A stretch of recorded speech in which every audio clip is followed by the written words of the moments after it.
This review is for my mom because I remember watching these types of films when I was a kid, and I particularly remember watching this movie on LA area syndicated channel 9, KCAL 9, which I believe was the Disney affiliate in the LA area back in the 90s. So I picked this film up today, and I have another clamshell copy of this, but I did not have a slipcase copy. And it's been a long time since I've watched it, so we are reviewing Walt Disney Presents 1967 release of Charlie the Lonesome Cougar. I don't like how the Disney VHSs, they just screen print the label instead of putting an actual paper label. I was looking for something over there, but I can't see it. I don't want to dig for it. I did not come prepared. Look at that beautiful cat. A wild cat, and not a late 50s woman that hangs out at the Foxfire. If you're from Orange County, you know what I'm talking about. So anyway, this movie, like I mentioned, 1967. I did not realize that this film was a double bill when it came out.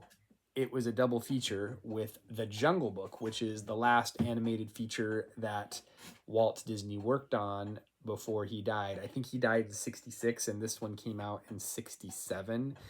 But it does say that he was the producer on this film, so he did have a hand on it. I like the live-action Disney movies of the 60s.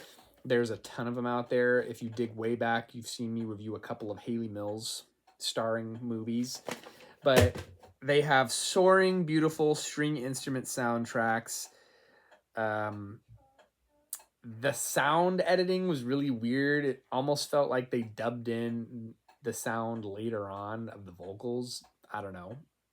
They dubbed in the cat making its cougar cat, wild cat cry. But the guy that directed this movie was a longtime Disney guy. His name was Winston Hibler, and he is known for working on Sleeping Beauty, Cinderella, Peter Pan, Alice in Wonderland, just to name a few. And he would do a lot of narrations for kind of Walt Disney Presents animal features and stuff like that. So it was historical because this is documenting one of the last log river runs in the U.S. in the late 60s, and it was filmed in the Cascade Mountains of Washington, the Weyerhaeuser Sawmill, and north central Idaho. So basically, the premise of the movie is this cougar's mother was killed in the wild by hunters, and then this guy that works for the logging company, he takes the cougar in as a young kitten and keeps it alive, gives it bottle-fed milk, and basically it turns into a teenager through the course of the movie, which has a 74-minute runtime, and it just kind of follows this cougar from adolescence into teen years, which in cougar time wasn't very long at all. What else do I want to add about this movie? Seeing it as a kid, it was just like, whoa, that's so cool. And you know what? I love cats. I have 2 cats myself, and I looked over at my wife, and she said to me, they don't make movies like this anymore, and it feels very dated. It doesn't necessarily hold up for me, but like it's a certain point of time, like that whole era of Disney was really like a special kind of moment in time. 50s and 60s Disney, they kind of did a lot of live action, like documentary type of stuff like this. Even though it's a story, it's not real. They used 4 cougars in the production of the film, and you would have never been able to make a film like this. I feel like PETA and all the animal rights people would be coming out of the woodwork for this movie and crying foul because they try to kill the cougar at some point and they're shooting at it and things are getting crazy. But is it the best movie? No, but I'm nostalgic for it. Just like I mentioned, I was nostalgic for Anne of Green Gables. This movie is a true classic and worthy of 5 out of 5.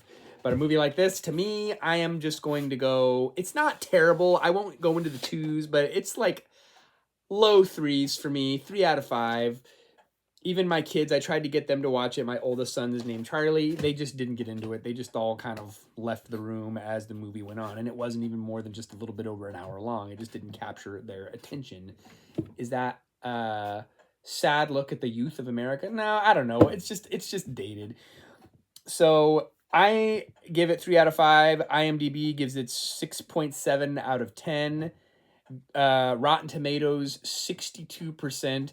But then all of you nostalgia people that probably grew up loving this film and love Disney, 92% Google reviews. And you can stream this on Disney Plus. It is there in the archives. If you like cats, if you like nature, you'll enjoy the film. It's just kind of a look at a different point in time of Americana. So that is a very brief summarization of Charlie the Lonesome Cougar. Yeah, and I think it's cool because of Disney still had a hand in the production of this film as well. It's kind of one of like the tail end of like he almost is gone, and Jungle Book, and that was interesting to me that they double billed this movie with Jungle Book. I had no idea, and then you go on the old Google machine and find out something new every day. So, Charlie the Lonesome Cougar, check it out on Disney Plus. Love to hear your thoughts on it. Until next time, I'm sorry we're not giving you more than 8 minutes of content, but I just don't have a lot to say because it was a very long movie, and I find myself looking at my phone throughout reviewing the movie. It just didn't capture my attention. But it's still kind of a piece of my childhood that I'm glad that I could revisit, and it wasn't terrible. Until next time, we'll see you then.